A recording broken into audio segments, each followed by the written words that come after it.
Les Chevaliers du Fiel. Et c'est sûr. Bonjour.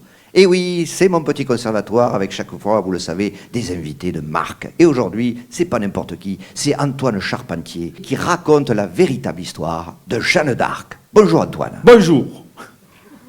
Déjà, on sent que vous êtes décidé. Je suis en pleine forme et je rappelle que je donnerai une conférence ce soir à la Maison de la Culture Georgette Lemaire de Vierzon.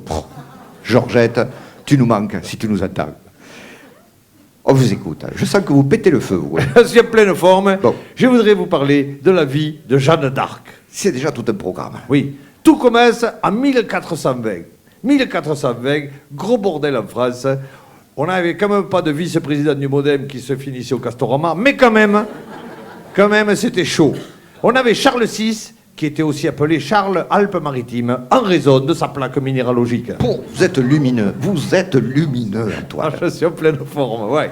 Donc, à ce moment-là, et là, j'avais rappelé des choses aux gens, Charles et sa femme, qui s'appelait Isabeau de Bavière... J'espère qu'elle n'avait pas la gueule de son prénom. Non, ils déshéritent leur fils au profit du roi d'Angleterre. Heureusement, une jeune vierge de 18 ans sauve Orléans, et cette jeune vierge, c'est Jeanne d'Arc. Attendez, vierge, est-ce que c'était pas qu'une réputation? Ah non, les témoignages sont concordants, et à Orléans, en 1420, c'était pas pété d'occasion. C'est vrai. Elle était vierge parce qu'elle n'avait pas le choix. Rassurez-nous, vous buvez avant? Toujours. Très bien. Bref, Charles VI meurt.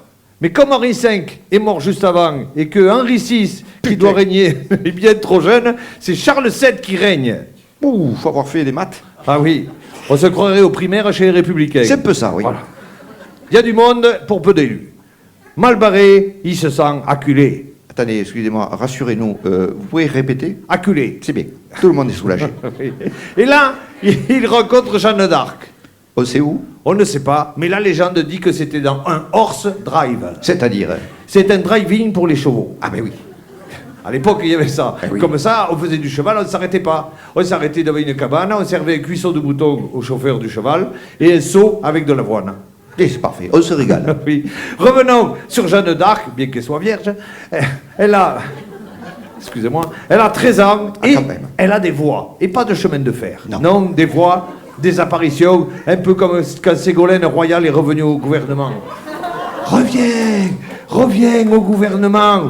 Ou comme quand Macron est parti. Macron, si tu restes, t'es un con. Macron, si tu restes, tu l'auras dans le fion. Bref, on s'y attendait pas. Et c'est vrai que ça fait peur.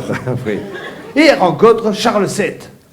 Charles Ardèche, quoi. Eh bien évidemment, parce qu'on suit les plaques. Bien sûr. Vous progressez. Jeanne dit, on devrait aller à Reims, faire une énorme fête pour faire chier les Anglais et couronner Charles VII. Et tout le monde le fit. Jeanne décida de foncer sur Paris. À Paris, le seigneur de Luxembourg vend Jeanne d'Arc aux Anglais pour 10 000 livres. Et ces enfoirés, et pourtant c'était avant le Brexit, ils ont dit oui, on l'achète Jeanne d'Arc, je peux pas les encadrer, ces enculés d'Anglais, je peux pas. Calmez-vous, Bon. Antoine. Calmez-vous. Charles VII ne bronche pas, on transfère Jeanne à Rouen, et c'est l'évêque cochon qui la juge. Il lui dit, je vous condamne au bûcher. Excusez-moi. C'est un petit qui Et l'avait. là, elle ne comprend pas au bûcher, mais à bûcher. Elle se voit étudiante. Ben oui. Seulement, c'est au bûcher qu'elle est condamnée. Voilà. Au début, elle croit qu'elle est condamnée à bûcher, et en fait, quand elle voit le bûcher, elle se dit, putain, à 3 lettres près, je l'avais. Eh oui.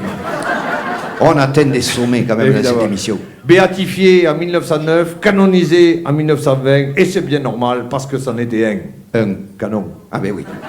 Eh bien, votre histoire, ça nous a requinqué pour la journée. Ce soir au centre foyer rural, Georgette Lemaire de Vierzon. Merci pour cet éclairage sur l'histoire. Au revoir tout le monde.